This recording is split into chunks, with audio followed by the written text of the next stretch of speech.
नमस्कार श्रोते हो. ऐसी अक्षरे रसिके या कार्यक्रमात आपल्या सगळ्यांचं मनापासून स्वागत आहे. आज आपण ऐकूया गायत्री लेले यांचा ललितबंध सकारात्मक दृष्टिकोन. आयुष्यात सकारात्मक दृष्टिकोन बाळगणं महत्त्वाचं आहे. तो कसा बाळगावा, त्याचं महत्त्व काय, इत्यादी गोष्टी आपल्यापैकी अनेकांना माहीत आहेतच. मला आज थोडं वेगळं बोलायचं आहे. ते म्हणजे आव आणलेल्या प्रसंगी खोट्या सकारात्मकतेवर. आजकालचे तरुण ज्याला टॉक्सिक पॉझिटिव्हिटी म्हणतात त्याबद्दल काही उदाहरणं देते. लहानपणी कोणी पाहुणे येणार असले आणि केवळ मी आणि माझा भाऊच घरी असू तर आम्ही शिताफीने 5 मिनिटात घर साफ करायची कला साधली होती. सगळं कपाटात आणि ड्रॉवर्समध्ये दडवून टाकायचं आणि पटकन दर्शनी खोली ठीक करायची. ज्या खोलीत पाहुणे येण्याची शक्यता नाही तिथे सगळं टाकून द्यायचं. थोडक्यात आमचं घर पाहुण्यांना स्वच्छ सुंदर दिसलं पाहिजे यासाठी ही धडपड असायची. ते तसं खरंच असायला पाहिजे यासाठी ती खटपट नव्हती. आमच्या शाळेत इन्स्पेक्शन असायचं तेव्हा आमचे वर्ग आणि शिक्षक वेगळेच भासत असत. बाथरूम साफ केली जात, वर्गखोल्या चकाचक केल्या जात, स्वागतगीतं म्हटली जात. चमकदार आणि हुशार मुलं त्या दिवशी लगबगीत असत. या सगळ्यात ओल आलेल्या भिंती, उडालेला रंग, जुनी झालेली बाकं आणि बंद असलेले पंखे याकडे पाहुण्यांचं फार लक्ष जाणार नाही याकडे लक्ष दिलं जायचं. मी शिकवायला लागले आणि साधारण हेच अनुभव मला उच्च शिक्षण देणाऱ्या संस्थांमध्येही येऊ लागले.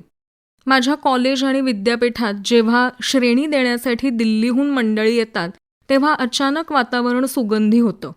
पायाखाली पायघड्या येतात, दारांना कड्या येतात, भिंतींना रंग येतो आणि नळाला पाणी येतं.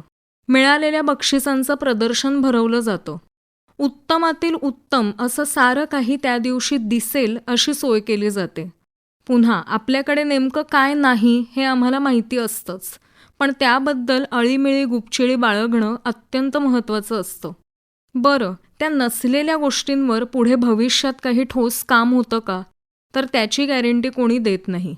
कारण पुन्हा सगळं काही जागच्या जागी असल्याचा, व्यवस्थित असल्याचा देखावा करणं हे अधिक महत्त्वाचं असतं.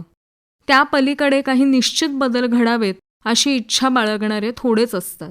सांगायचा मुद्दा असा की पॉझिटिव्ह म्हणजेच चांगल्या गोष्टी पहा, चांगलं बोला, चांगल्या बाजू पहा हे म्हणणं योग्य जरी असलं तरी त्यामुळे असं होऊ शकतं की व्यवस्थेतील दोष तात्पुरते दिसेनासे होतात, पण समूळ नष्ट होत नाहीत.